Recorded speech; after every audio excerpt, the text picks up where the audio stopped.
Hey, how's it going, guys? Welcome back to my YouTube channel. My name is George Yamano, and I'm your friendly neighborhood anime and manga fan. I love all things anime and all things manga, and I'm here today to talk about Chainsaw Man chapter 174. So, what did you think about this week's chapter? Honestly, I thought this week's chapter was fantastic. I absolutely loved it, and I thought it was very informative to the narrative of what's going to happen going forward in the story involving Chainsaw Man and public safety and their whole conflict that's going on right now. And we get to see the insightfulness of pretty much what's gonna happen with, the public safety and what their whole large plan is that they've been scheming, because we do know that they've been scheming about releasing Chainsaw Man. For one narrative, we finally get to know in this week's chapter, which I thought that was very, very important, because once again, we're hitting the climax. At least it feels like we're hitting the climax, and now we're finally getting the big answers. And I think that Fujimoto is definitely paying off the big hype and the build up to this, and I thought that he did a great job at establishing that in this week's chapter. Now, before I go any further with this week's chapter, I just want to give you guys a quick reminder to make sure to subscribe to my YouTube channel so you guys can be up to date with all my Chainsaw Man as well as all my anime and manga content that I'll be providing in this channel. It really helps out a lot, and I would really appreciate it if you guys could subscribe to my YouTube channel. So if you guys could, please subscribe to my YouTube channel. Now, with all that out of the way, let's get into this week's chapter. So this week's chapter starts off where we cut up to public safety. We see a bunch of people talking like these big gigs at Japan. We see the Prime Minister, the Secretary of Defense, all the big political people of Japan, like the big powerful people of Japan, they're there. And they're having this conversation. They're like, hey, so just so we know, we confirming that what happened with the ears. And they're talking about like how when the ears get erased, everybody forgot about them. But when they came back, nobody remember like anything about ears. And also a big important thing is that the transcripts, because they were written transcripts, I believe they were saying that there was like somebody wrote down transcripts about it, so people knew about this word ear and all that, but nobody knew what that meant. And the important thing is that they also mentioned that once they came back, everybody remembered the ears, obviously, because the concept of ears came back after Yoshida made Chainsaw Man throw it up. And what happens after that is we see, as they're talking, who shows up? Public enemy number one, Fumiko. She's back, and now I was like, oh, here we go. She's making her big play now. And Fumiko, she pretty much just lays down what's happening. She's like, hey, listen, so public safety, we have an alliance with the aging devil. And they're talking about how, this devil has been, she's willing, or he or she, whatever you want to call it, it's a devil. This devil's willing to pretty much give up their own life at the cost of taking out Chainsaw Man. And they're like, wait, what? Oh no, they're willing to give their own life to be consumed by Chainsaw Man in exchange for something. And they're like, wait, what is the point of this? Like, why do you guys even, what's the big deal with Chainsaw Man? What are you guys trying to use him for? And it's like, isn't it great? It's like, we're gonna use Chainsaw Man to erase all the biggest fears in the world. It can either be nations, concepts, illness. We can erase whatever we want, and we're gonna use that power to our own benefit. And that's something that we all kind of assume public safety was up to. I never once thought that they were actually gonna protect Denji and all that. So now we know that that's their play. They're trying to make Denji eat these devils that are very harmful, like whether it's an illness or whatever you want to call it, an enemy of Japan, whatever they want to call it, the concepts of any concept that it's not beneficial to Japan and public safety, they want to get rid of. And they're like, okay, well, what is this whole thing you're talking about? And then Fumiko's like, listen, we have a deal. Like, public safety has been working with the aging devil.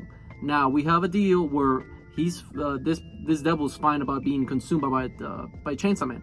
And we see finally clarification of that last week's chapter, where the devil that punched through glass, that's actually the aging devil, which in theory makes so much sense. In retrospect, I mean, it makes so much sense, because obviously the concept of aging, you're looking at yourself in the mirror, you're realizing like, oh, I'm getting older. So I thought that was very smooth by Fujimoto's part. None of them, I saw a bunch of comments speculating what it might have been.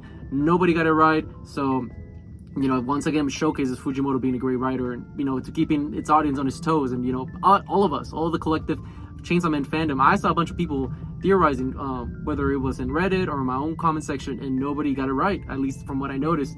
So once again, mad props to Fujimoto for keeping us on our toes. But what happens after that is we pretty much see that, as this Fumiko was explaining to the higher ups of Japan, is like, yeah, we can take down the agent devil's willing to die. And he's like, yeah, but what's the catch? It's like, oh, the catch is this devil is willing to be eaten by Chainsaw Man, but in exchange, you must kill 10,000 children of Japanese citizenship between the ages of newborns and 9 years old. So yeah, and as that she's saying that, everybody's like, what? Like, And you see with this old guy, this old decrepit guy in a wheelchair, he's like, okay, I'm fine. Let's go ahead with it. I don't care. And I was like, oh, of course, these higher politicians, they don't care about the youth.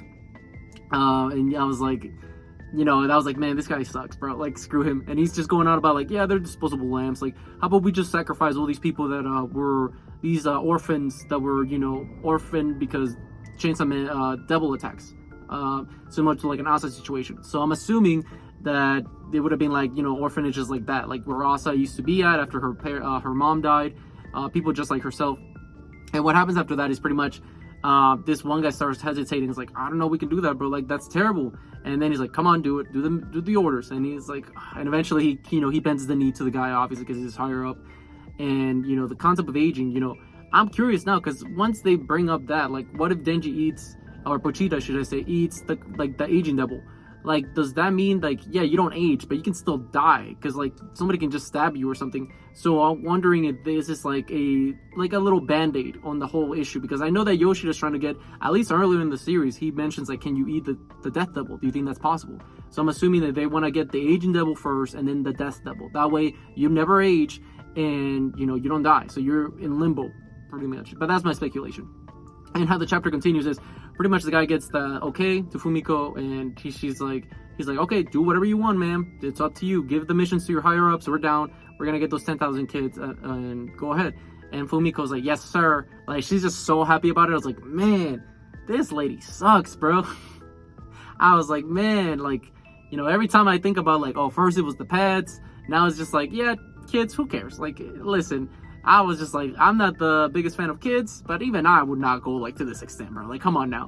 And what happens after that is pretty much she gets the, like I said, the okay on doing this. She's like, yes, sir, let's do it. And she's very happy about it. And as she gets the phone out, she begins to give the order. And you're like, oh no, this is going to be a massacre. All these poor kids are going to die. And no, what actually happens is her mouth disappears. And that threw me for a loop. I was like, wait, what? And I was like, there ain't no way. Denji ate the mouth devil? Because I was like, what's going on? And as that's happening, we see pretty much that the Pochita and we catch up what's currently happening in the battlefield, and we see that Pochita has consumed not just only the mouth devil, but also, I guess, the octopus and the snow devil and the bittersweetness devil or something. So he's consumed all of these devils. It was kind of like a hybrid. So now I'm questioning, did he just demolish like Yoshida? Like, did he just body him? Or did Yoshida have a squid devil? I forget. He had a contract with the octopus devil.